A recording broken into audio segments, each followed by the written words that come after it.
সালাতে দোয়া কবুল হয়। সালাতে দোয়া কবুলের 3 জায়গা। একটা হচ্ছে তাকবীরে তাহরিমার পরে আমরা সানা পড়ি না, আমরা তো একটা পড়ি।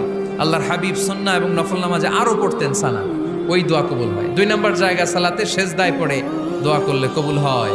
আকরাবু মা ইয়াকুনুল আবদু মির রাব্বিহি ওয়া হুয়া সাজিদ ফাকসিরু ফিহি দুআ। বান্দা যখন সেজদায় লুটিয়ে পড়ে বান্দা আল্লাহর সবচেয়ে কাছে চলে যায়। কিন্তু বিশ্বনবী বলে সেজদাটা তোমার রবের কুদরতি পায়ের উপরে পড়েছে। সেজদায় পড়ে দোয়া করেন। সালাম ফিরানোর আগে বিশ্বনবী দোয়া করতেন, লা ইউসাল্লিমান্না আহাদুকুম হাত্তা ইয়াতাআওয়াযা মিন আরবা'a। আল্লাহর হাবিব বললেন 4 জিনিস থেকে পানাহ না আছে আমার কোন উম্মত যেন সালাম না ফিরায়। তারা যেন পড়ে আল্লাহুম্মা ইন্নী আউযু বিকা মিন আযাবিল কবর, আউযু বিকা মিন আযাবি জাহান্নাম, আউযু বিকা মিন ফিতনাতিল মাহইয়া ওয়াল মামাত, আউযু বিকা মিন ফিতনাতিল মাসিহিদ দাজ্জাল।